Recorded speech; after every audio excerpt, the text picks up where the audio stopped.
It's not, I didn't do any of that. I was writing books only. And if I hadn't sold a novel, then I don't know. Maybe I'd still be working in the hotel. Graveyard shift. I worked there for years writing books overnight. I wanted to be a writer, and I put pretty much everything into it. I would probably be teaching English at a community college somewhere, and still writing 2 books a year without anyone ever reading them. Thank you. And playing a lot of Magic the Gathering.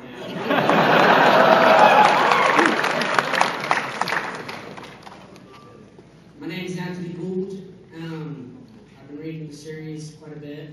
I've read 1 to 13 10 times. And so I actually planned to read Memory of Light 10 times in a row. So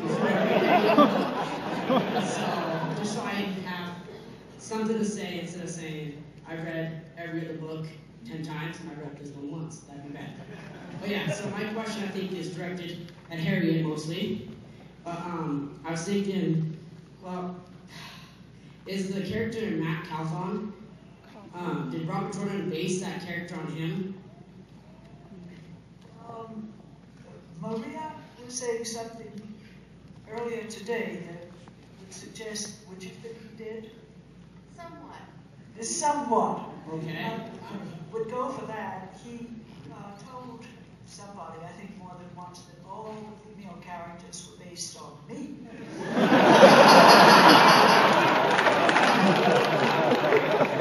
In the same way, I think perhaps he based all the male characters on him, including Pad and Fane in the line. Some traits he had in common with Matt.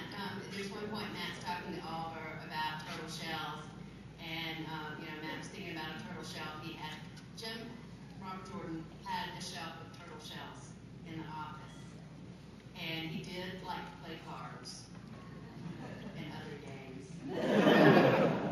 Yeah, there were aspects of Jim And to quit a job as a civilian engineer working for the United States Navy in order to write fiction, if that isn't the act of a gambler.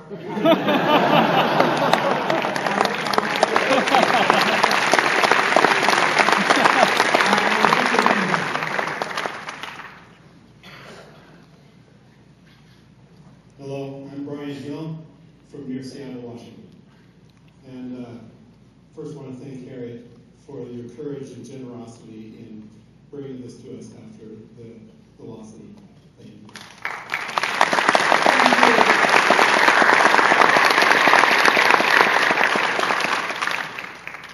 Thank you for wanting it. 2 things. If circumstances had been different, would Robert Jordan and Brandon Sanders get along and would they be friends? and second, with this, now that it's all written, as he looks down, is he proud? And what would his thoughts be tonight? Oh, I think he'd be proud. I think he'd be proud. And I do think he and Brandon would have gotten along.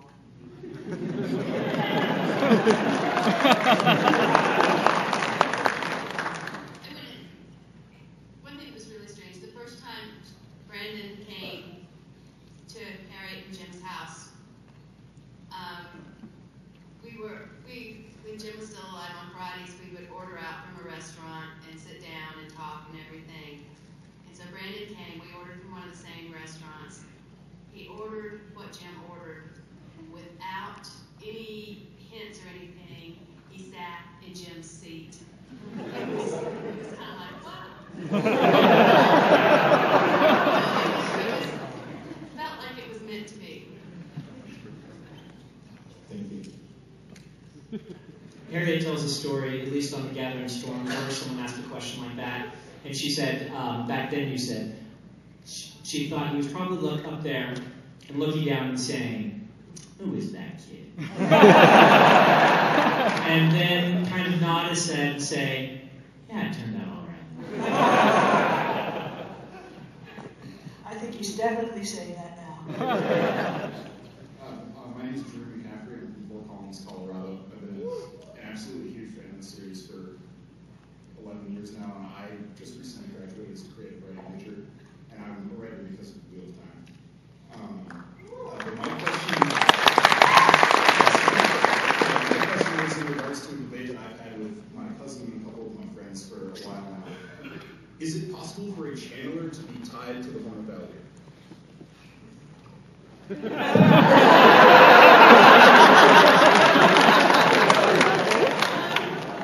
think I'm going to have to say that's a really good question.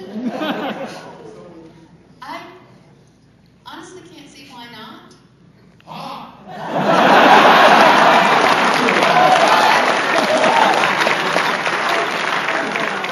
would really love to do some research before giving an absolute definitive answer. I can't do that right now. Would Luz Theron's soul be tied to the horn? Well, yeah. That's right. Absolutely. He was recognized, but was he tied to the horn? Do we have confirmation of that happening? Or did they just know him? See, Augie's trying to trick us into saying things. Maria says she'll have to look it up and post it. Well, thank you very much, all of you, for being here tonight. And, yeah.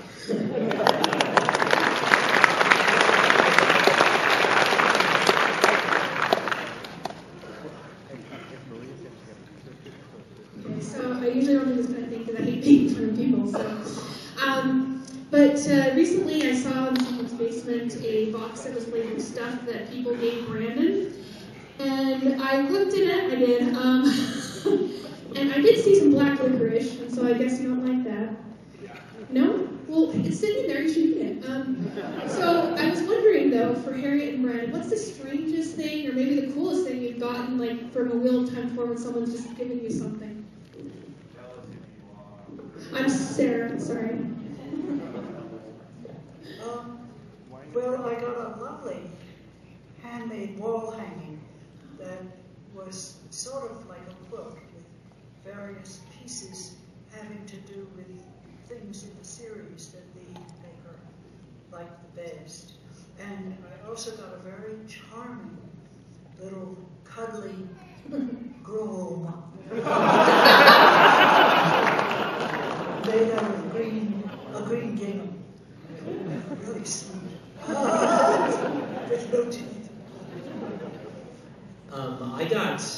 I've gotten a lot of cool things. It's hard to pick out just one. Like I've gotten nifty buttons and bracelets, and I got a pen that was handmade and carved. What? Lots of cards, yes.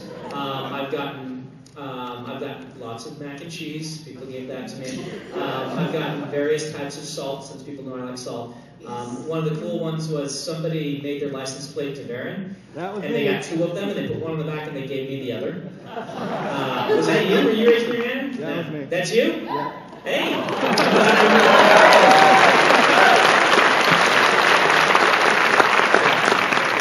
So I have an Nikki's Varen license plate. It's not from Utah, though, so I can't put it in my car, but yeah. Where's it from? It's like... Oh, no, it is a Utah one. It is a Utah plate? Yeah. Oh, okay, so I could stick it on. I can't stick it on my car. It's licensed to you. And I can park legally, that's right. I get parked and the ticket and it goes to you, right? That's how that works? Thanks.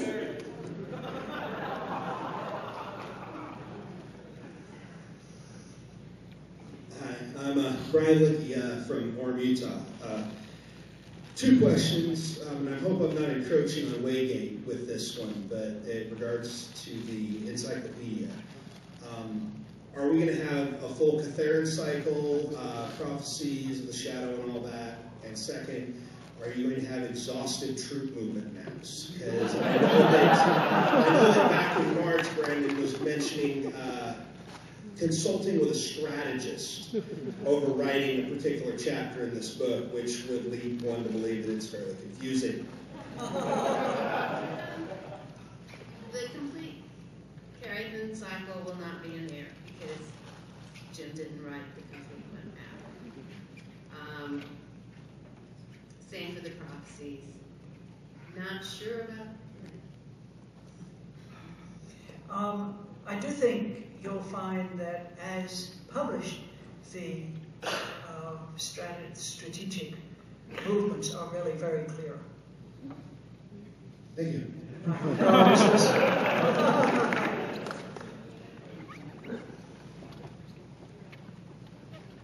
Hello, my name is Bridget Reed. I'm from Kearns, Utah. And I just wanted to say that I started reading the series when I was 13. I was in 8th grade. And so I've been reading it over about 14 years. And it's the best series I've ever read. And I'm so thankful to you, Harriet, for being willing to give it over to Brandon so that he can finish it for us. And I actually have a question for Maria. And this is a question that I asked Brandon in November. He didn't know the answer to. So he told me to email him and he would email you. But I wanted to know if the women in Randland shaved.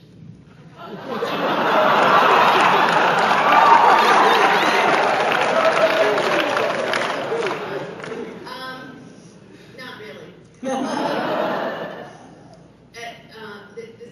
I went digging around in notes, and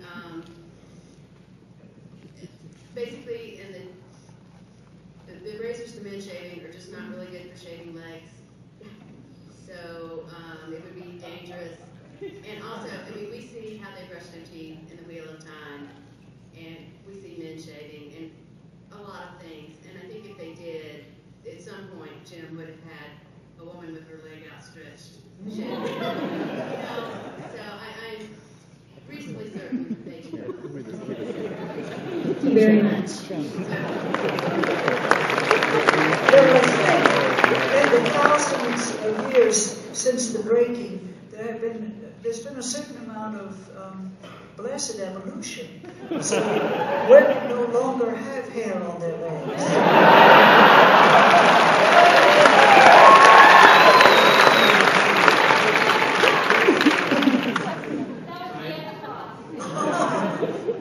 I'm Zach Burrell, and I'm from here in Oregon, and I kind of feel like a child with all these people that have read it for so long.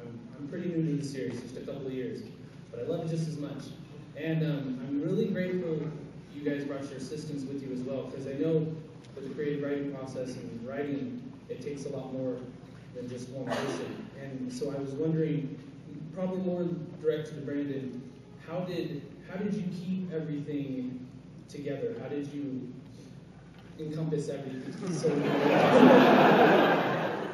just a little idea. I just wanted to know a little bit of how you kept everything.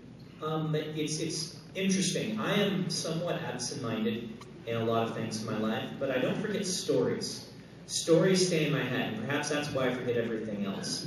And it's, I can remember stories that I was planning to tell 20 years ago, and I've still got the details in my head, and I'm ready to write it at some point. I just haven't gotten around to it.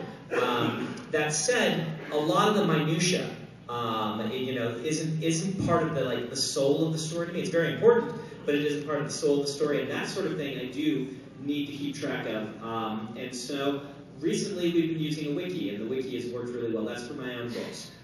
For the Wheel of Time, I just let other people make the wikis, and I used theirs. So the Encyclopedia WOT, Bob Klutz and the Encyclopedia WOT, and if there's anyone here from Tarvalon that worked on their wiki, the Tarvalon wiki is fantastic, and I really liked the Tarvalon wiki. So those were two things that I used for the simple questions, the questions they couldn't answer.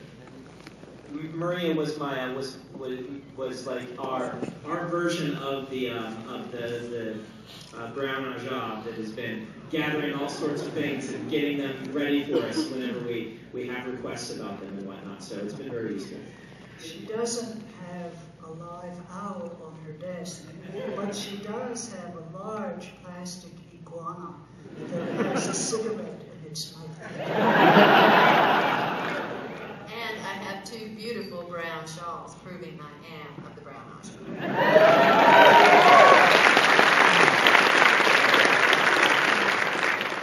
And then Paul Williams, from Maryland / BYU Idaho / Lambda Idaho, which you're teaching / going back there, then just doing a great job. Anyways, I got two questions. First one, this is definitely for Harriet. Could you share us any details about the Infinity of Pendants series that Jordan was planning? And just like that other question, this is a question asked vicariously for another friend. Has the creator been very intimately and directly connected to the story, or is it kind of like the absent God theory? He set things in motion and has left.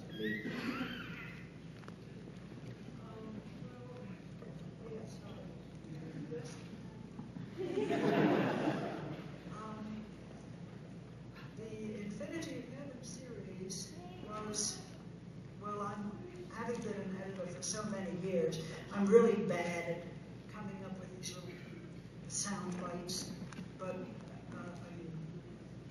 that's a way of saying I'm really good at it, that it was a fantasy shogun, that people are shipwrecked on the shore of a country they really have never heard of before, that's a lot like Japan, or Shanchan if you like, but not Shanchan.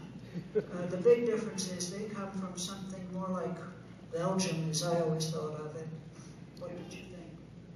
Anyway, kind of as a Northern European country.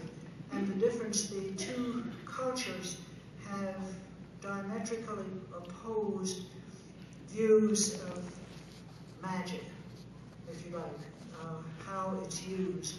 In one, it's war revolves around magic. It's the major weapon, like the nuclear bomb. And in the other, it's the other way around. The government uses magic, but it is never even considered as a weapon. Am I remembering right? Yeah, there's very little about it. There was enough for Tom Doherty to give him a big fat contract. But that had to be rolled over into these last books. He never got beyond a very brief outline. But that's, so that's about as much as I can tell you, except I think it's a young man who's shipwrecked, and he is then in much the position of the hero in Shogun, having to learn a very stratified, foreign culture from the ground up. And then the question of the role of the creator, by which you mean God, not the writer. Yes, exactly. As you know, he said, he didn't believe writers. He said, I worked to a certain point and then the characters take it over. He said, I don't believe that for a minute. But actually what he said was, I am an Old Testament God. And my fist is in the middle of my characters' lives. But the way he envisions the light in these books is that they have a very immediate sense of the Creator, which is they don't need churches because he's right there for them. Not that they don't believe, they believe so deeply that they live their lives in a sense of God and the Creator. And I guess the question was more so, has the Creator been intimately connected to Rand's journey? Like, did the Creator purposely set Rand up to be the Dragon Reborn and so forth? Or then more just the pattern of doing its own thing? I think only in the sense that the Creator is perceived by the characters as being pretty intimately involved in all their lives. Thank you. Tashar.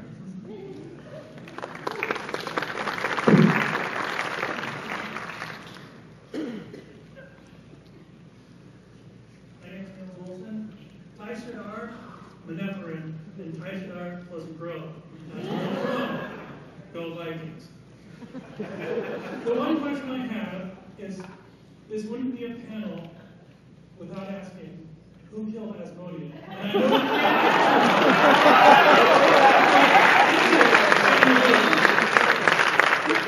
For those who missed it, it's in the glossary of Towers of Midnight. It's actually mentioned in there who killed Asmodean. Towers of Midnight, last book. It came out last year, 2 years ago. You got your answer, you just have to go find it in there.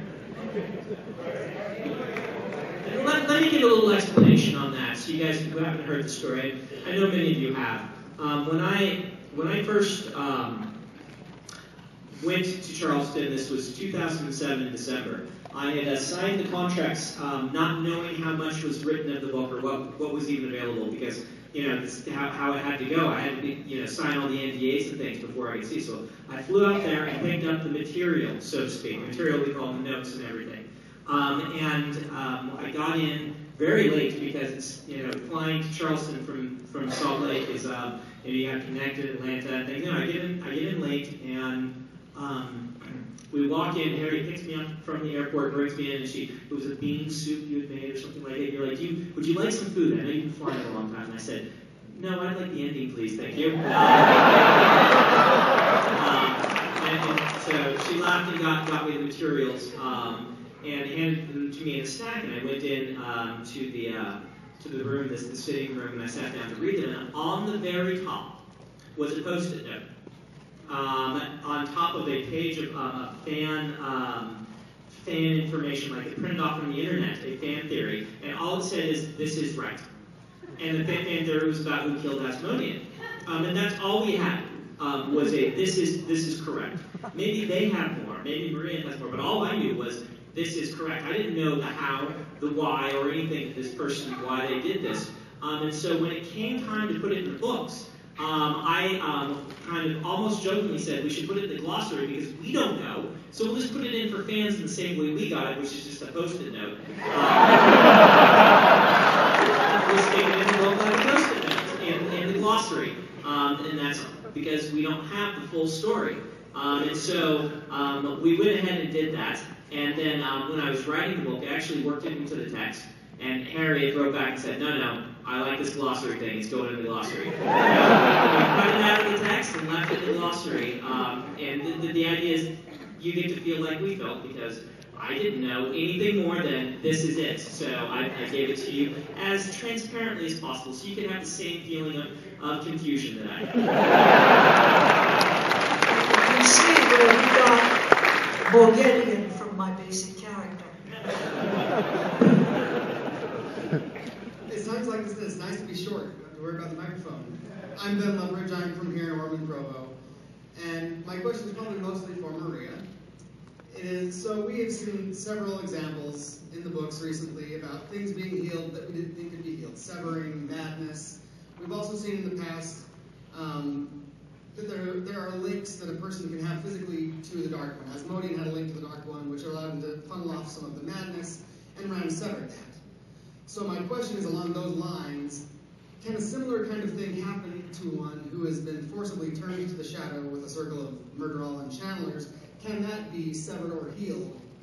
Turn them back to the light? Or to their, whatever their normal state of mind would be.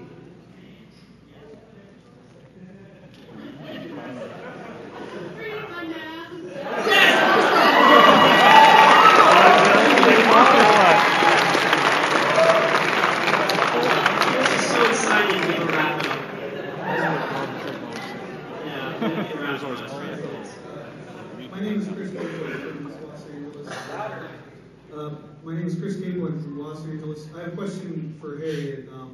It's from me and from my really good friend Andrew, who is without a doubt the biggest Wheel of Time fan in this room.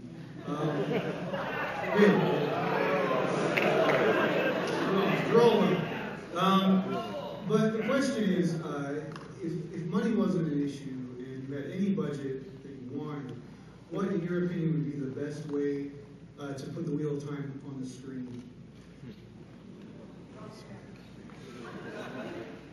Well, I think that it's so big and so rich that its most wonderful appearance on film would be as a television series.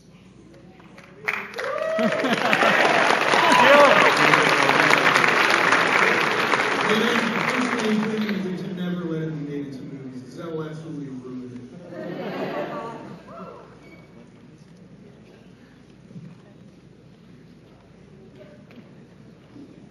Hello, my name is Jeremy Wonders from Las Vegas, Nevada. So a while back ago, Wizards of the Coast produced a role-playing game for the Wheel of Time. And although not the best translation of the world, it was a really good effort nonetheless, and it brought the fans together to create a lot of great material. And when that kind of faded off and sputtered into nothingness, some of us have been rapidly waiting for this last book in hopes that it would open another door for another tabletop RPG.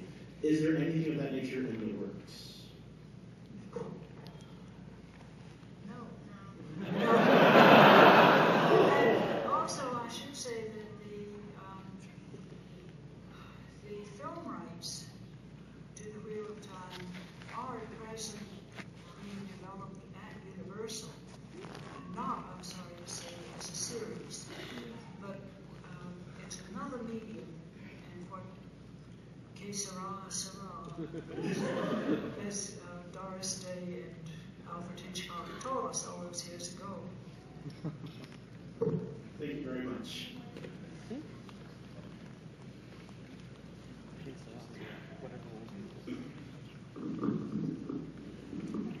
Hey, I'm Stephen. I'm from American Fork, locally. And I had a really good question, but I looked it up on the internet before I came, and it was answered both on Dragon Out and Dairylands. So I got something else. So we have seen the hierarchies explained in a lot of the different, orders in Randland. Like, the wise ones, it's kind of force of will, right? Like Aes Sedai, they kind of confer based on like strength and power, that kind of thing. Have we seen that in the Black Tower? And is that what's going on with how the men treat Andral? The Black Tower is still unformed. They've begun. You've got to remember, like you mentioned the Wise Ones, you mentioned the White Tower. These are institutions that have been going for a long, long time, and they've had plenty of time to build their hierarchies organically. The Black Tower has not had that chance yet.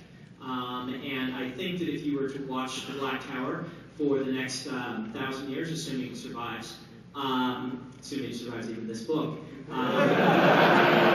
you would see them come up with their own method of stratification. And it might be similar to one of the others, it might be different. And you'll have to just read and figure out on your own what you think would happen. Yes, read and figure out, because you're trying to compare, in a lot of ways, apples and oranges, because something that's had 1,000 years to grow is going to be, it's going to have some of that rigidity that something brand new doesn't have.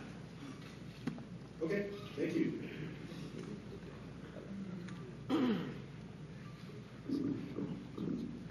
My name is Derek Conklin. I'm from Provo, Utah. My question is for Harriet. After Jim died, of course, you're going through all of these authors, and there's so many authors in the fantasy and even science fiction genre that could have taken the step. But was there an aha moment, or what was it that made you say to yourself, this guy is the one? The first thing that led me to Brandon was the very beautiful eulogy he wrote for Robert Jordan on his website. And I don't hang out on the net, because I figure I can either do that or have a productive life.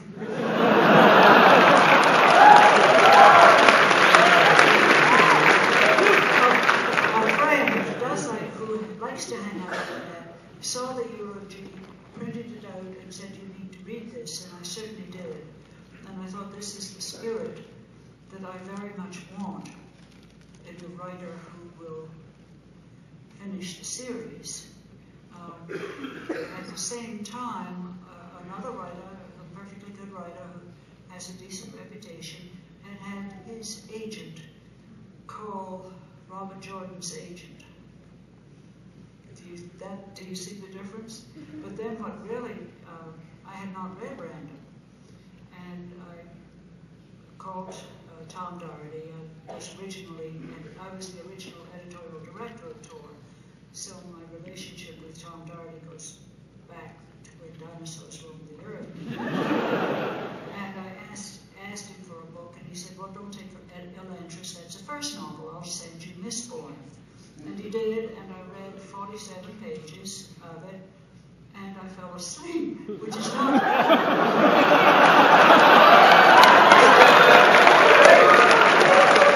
There's a famous novel of a asleep while the story's in trouble. When I have to keep reading until I see that the story is in good hands. So, and I was also exhausted. So, anyway, I woke up, and the story, the planet, the situation, even what they were eating, it was all clear. And I said, yeah, he can do it. And Tom Riley said, well, don't you think you should read the whole book? It's an important decision. And I said it would be very important if I were hiring him to write a Brandon Sanderson novel, but I'm hiring him to write a Robert Jordan, and he can do it. So, that's all.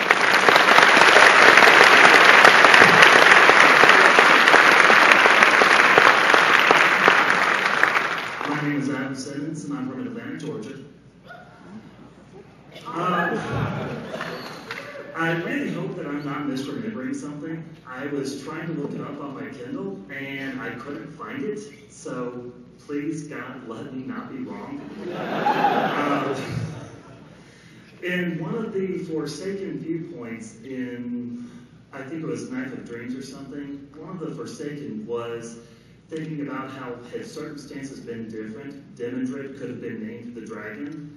And what I'm wondering is the dragon an actual title, or was Lews Therin born to be the dragon, or was that a mantle he picked up along the way?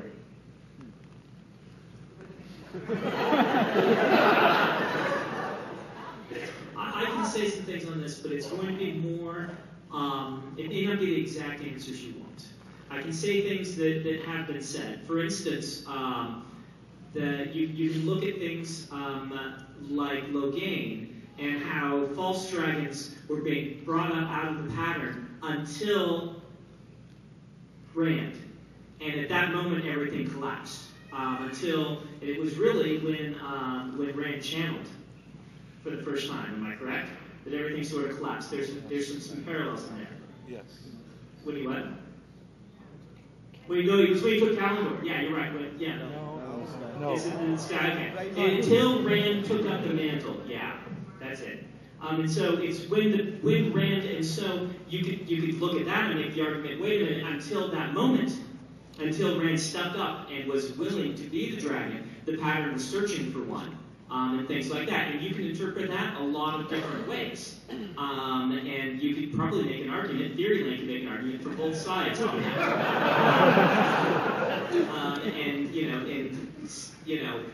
If Rand had not stepped up, was that just the end of the world? Would the world have then been doomed if Rand as a baby had been killed? That's something that you can theorize on, and kind of you can look at the clues in the books. And Jim did not leave us an answer, so far as I know. Okay, thank you.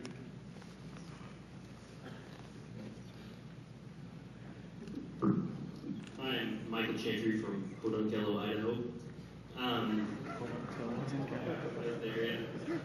Thank you for the books. They're amazing. Thank Robert Jordan for the books. I like them so much, I actually named my second child Perrin.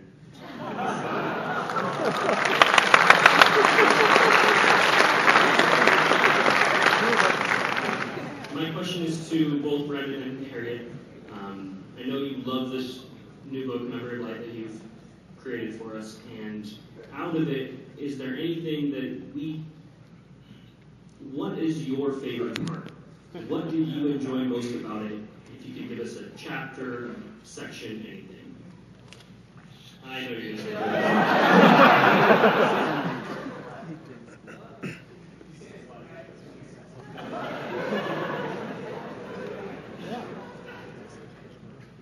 There's a 200-page chapter in this book.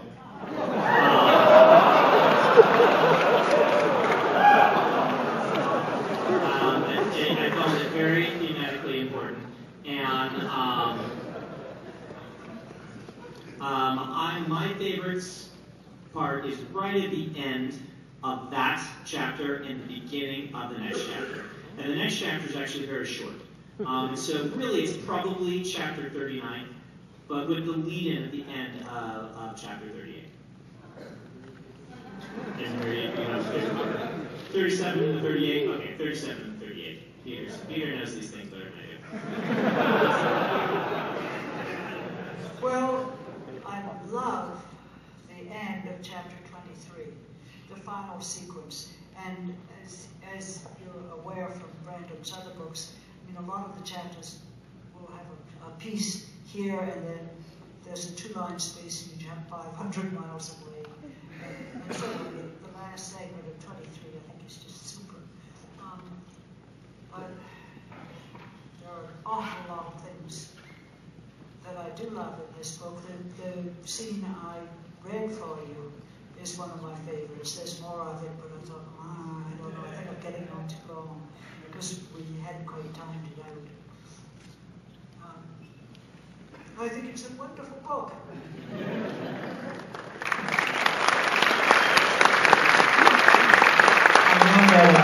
The question wasn't directed up here to me, but I think I definitely need to say that, without being cliche, the ending, the epilogue, was far and away everything I could have hoped it was, and it was my favorite part of the book. It was just, I can't wait for all of you to eventually read it and hopefully have the same kind of reaction that I did. It's pretty awesome. I can talk a little bit more about that because I told you the Asmodean story, but next under that sheet was this, was the were the scenes that Robert Jordan had written for the book, and so that included sections from the prologue, which got split into various pieces of the various prologues of the three novels, sections out of the book, and then this ending, the epilogue, and it's one of the most one of the scenes we were able to preserve sequences, the most close to the way Robert Jordan left it. Because a lot of scenes he'd leave like a paragraph. And it's like I have to expand that into, or I have to work the whole thing and then have that paragraph in. There's a famous scene, for instance, with Varen in Gathering Storm, where he left, kind of what you would imagine as the important parts, but it's only the important parts, and then it doesn't have a lead-in or an exit to the scene. And so, I had to write up and then lead into what he'd written and then lead out of it and that sort of stuff.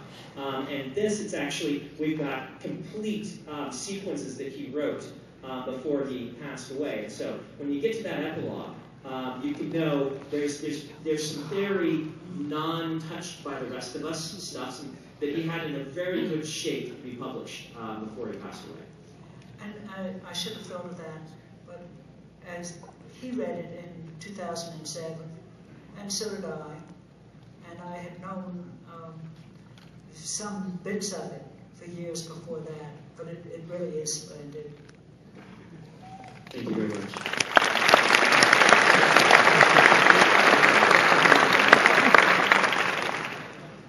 Lance Hislop from Roy, Utah. This is for you, Brandon. In his book, Map Head, your former roommate and Jeopardy champion said that he liked having you as a roommate because you made him look good for the ladies. Would you like to defend yourself in public? Well, referencing Ken, the second most famous roommate that lived together during that time.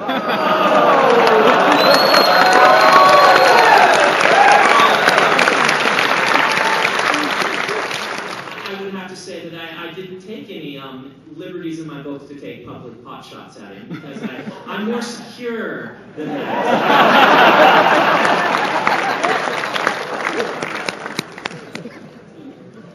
Our other roommate is actually right here filming us. Earl, who is our roommate.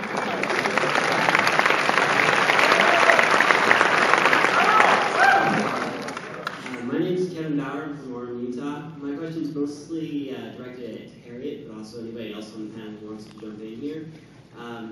Just one of the things I love about the books is there's so many characters, and there are moments where each of the characters has their ups and downs, and there's chapters where man, Harriet is on fire, or Matt is the greatest. But if you could hang out with any character from this universe, even disregarding what we know about Matt's similarities to Robert Jordan now, but if you could hang out with any character, who would it be? And then also for Harriet and Marita, if you could be any Aja in the White Tower, which would you pick? Well, Maria and I have different fancies about the male characters.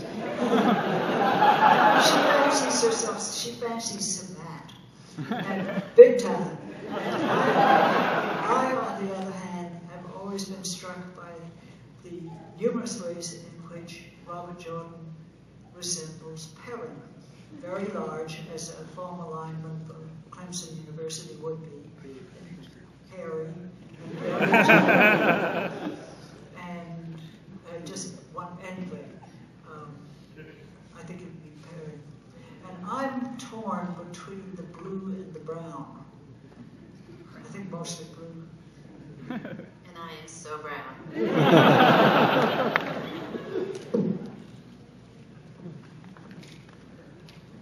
Actually, on one of these last book tours, Brandon looked at this thing I'm wearing around my neck, because this is a nice, non-losable thing to add some color, and said, oh, looking at the stripes, orange, my favorite Aja.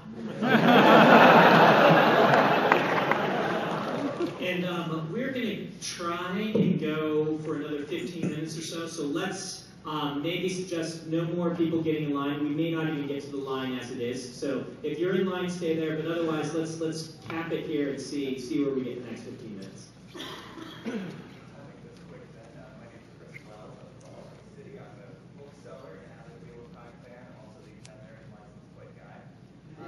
My question was for Brandon. I started writing now, and I love listening to music when I write. I was just curious, what is your ritual for when you write? Do you like music? Do you like complete silence?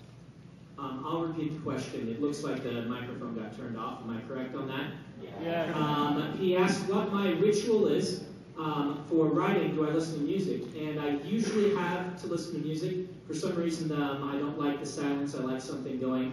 And so I generate Pandora stations based around different moods, and I'll turn them on for different sequences and different scenes.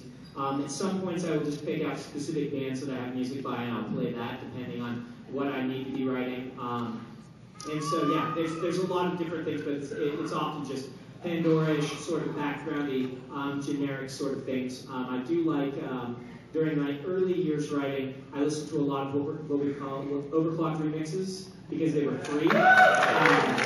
Game music, video game music, that were remixed into different orchestrations and stuff. And I was supported by a lot of music, so I went and grabbed those. And so I still have many favorites among those. Okay, and then just because you two have created something so wonderful that has changed my life, it's my very favorite series, I made something for each of you. These are Amerlin chains. They follow the 7 colors of the Aja in the pattern of the Amerlin stole, and they are made from anodized aluminum. I made one of these for Harriet and one for Brandon. Thank you.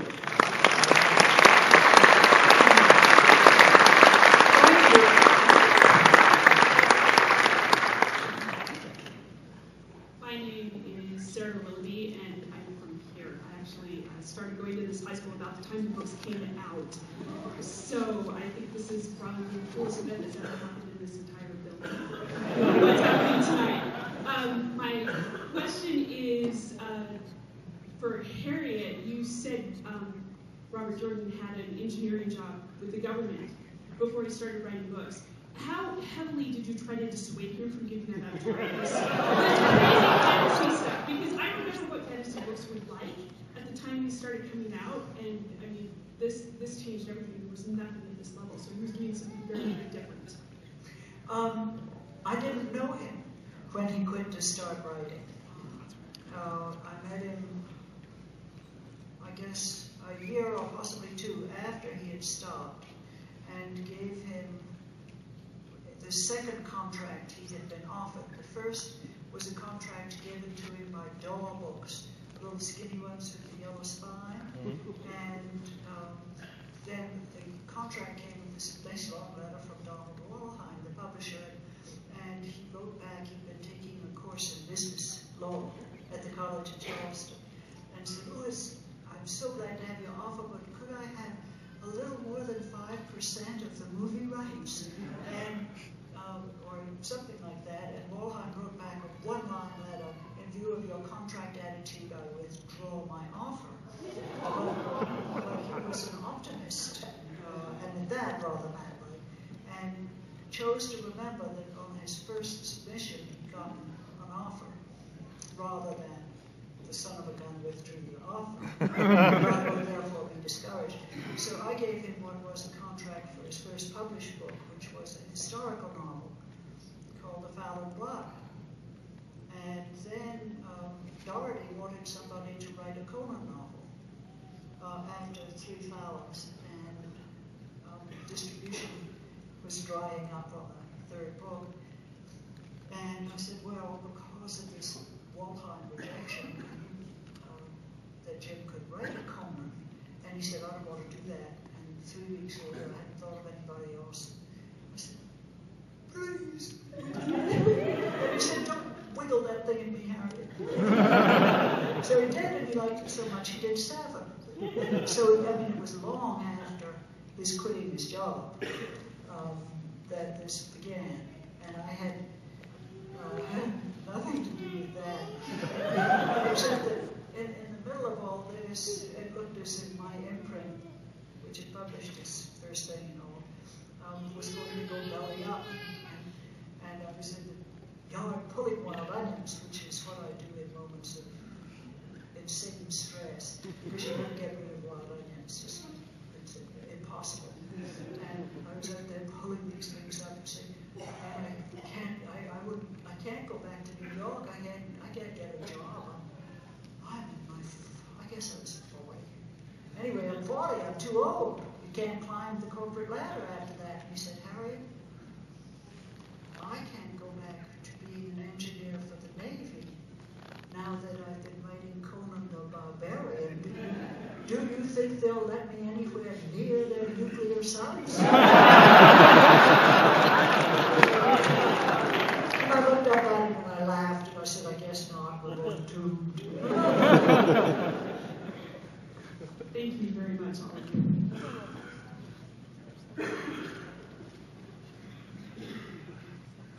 My name is Jeremy Griffin. I'm from Rome, Utah as well. But I had the world in 1991, so I've been reading for a very, very long time. So thank you so much. By the way, great.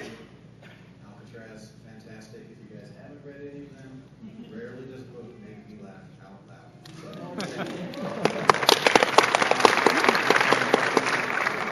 Harriet, did Mr. Jordan have enough clout to be able to push his last book through to make it one novel?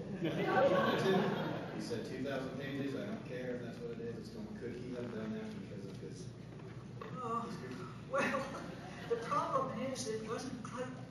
It was pushing up against the laws of physics. There are limits to the size a bound book can be without sort of falling apart the minute you open it. And then you're up against the shelf space in bookstores. Okay. So, real quick too, please don't sell the rights to a computer for it, because it's going to be as bad as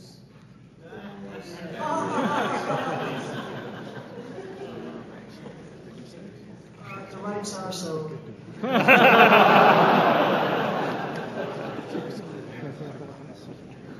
Hey, I'm Eric from West Jordan. I started reading the series in middle school and discovered Brandon in high school and was overjoyed when I heard he was taking over. This question is mostly for Harriet and anyone not Peter or Brandon. Did you ever finish Mistborn, and have you read any other of Brandon's books, and which was your favorite?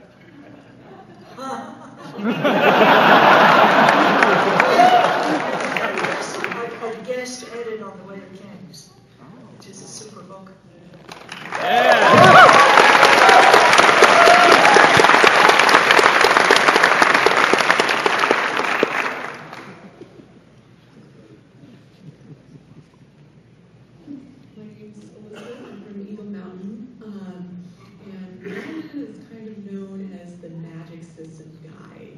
And so I was just wondering, what was it like to work with Saidar Said, Robert Jordan's magic system in comparison to your magic systems, and how did Robert Jordan's magic system influence your development of magic systems?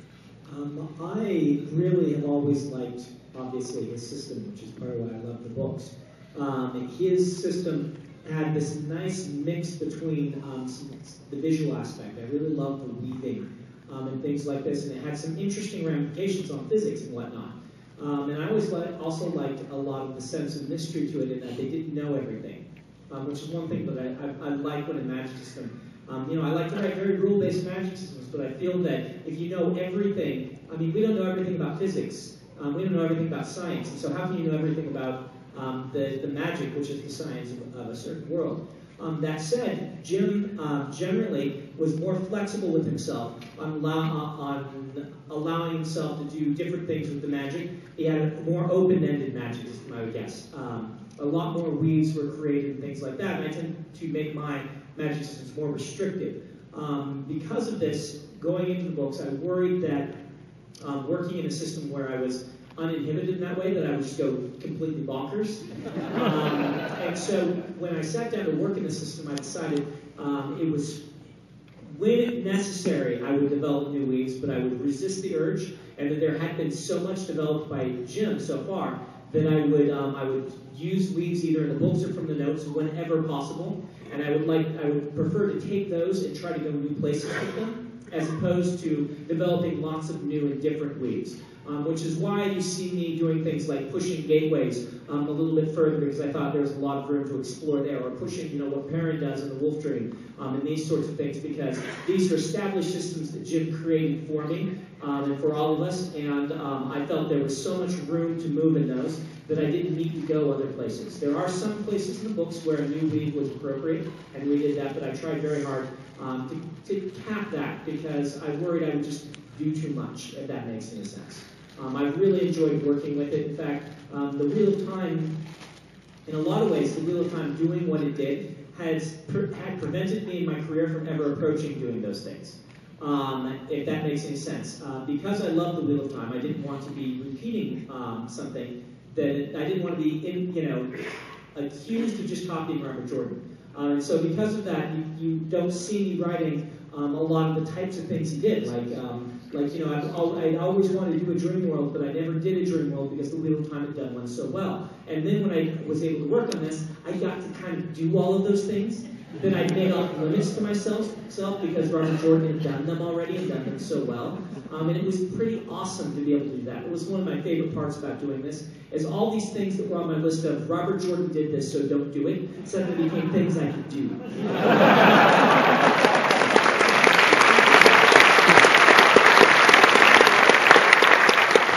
Follow-up to that, I think that instead of just being the magic system guy, I think that Brandon has earned a right to be the good, quality, compelling character guy. So.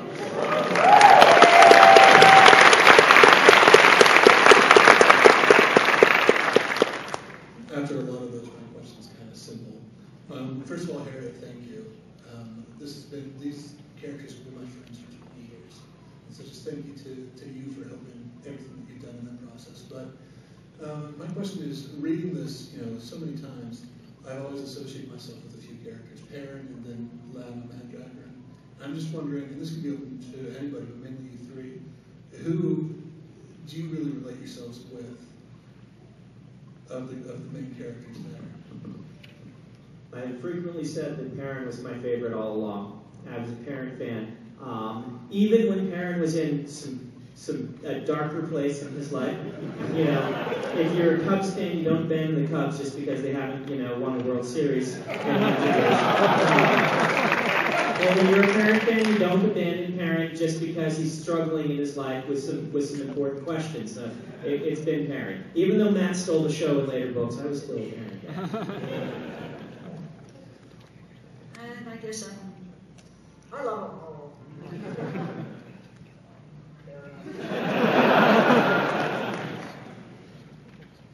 I wish I was, like some of Barry. I didn't really want to be evil or anything. I like Barry. She was sneaky, but she got things done, and she turned out all right. And she had that owl. Hi, I'm Heather. I am from Lehigh, Utah. The last time we came to the book signing 2 years ago, I was also very pregnant, and I gave birth 24 hours later. So, but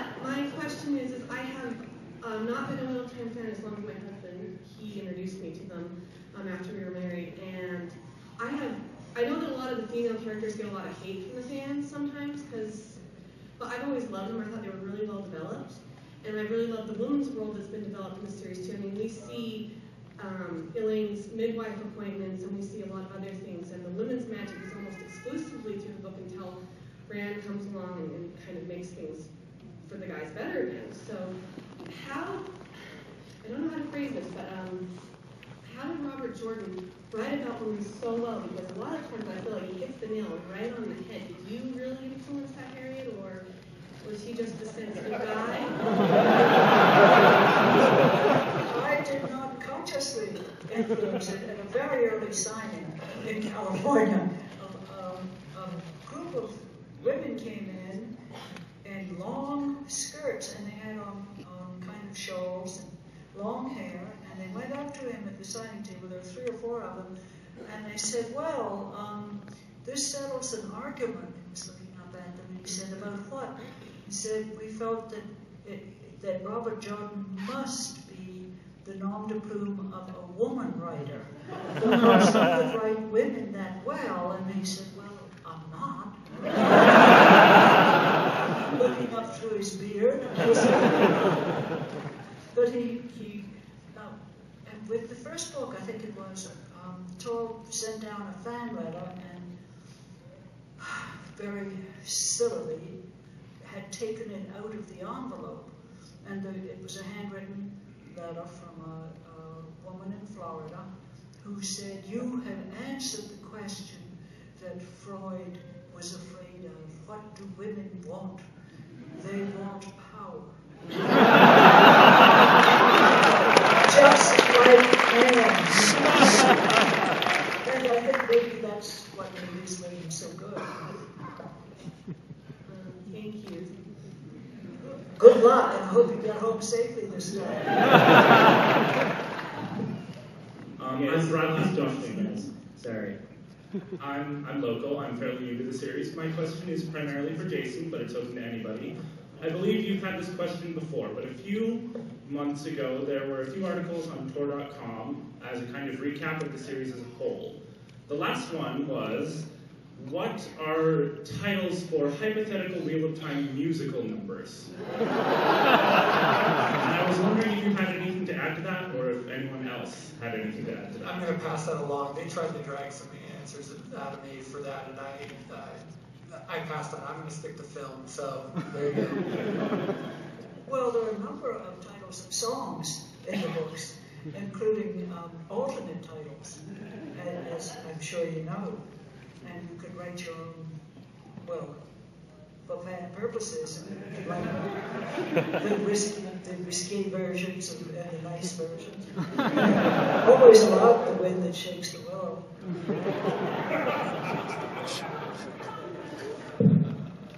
We blame people like these that came up with this, but I do want to, and thank you for your question, I do want to hand, you had a correction on something we said earlier.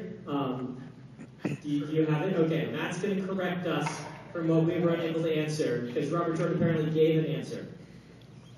So there was a question about the Dragon Soul and whether that's the title or not. Is that your question? So he did answer. Someone asked it because it had to do with the entirety of the question was, can it change? Can it be a woman? Can it be a female? Would it be the same person in a new turning? And his answer was it could not be female, but the soul would remain the same gender. And he also said that it would not necessarily be Rand in the next turning. So, in other words, it would still be that same soul, but it would not be necessarily the Rand story the next time around. It might be whatever. And he talked about just because looking at a pattern as things change in turnings, little things are going to change, or I guess in this case maybe it's something bigger. But so I don't know if that answers your question, but that's the answer you gave.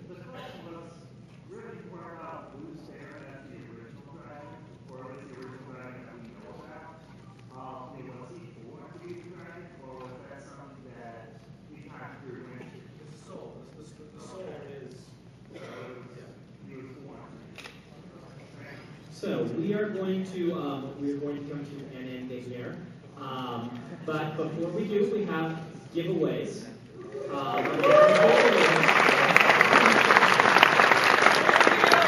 And then as a quick reminder, we have already signed all of the books.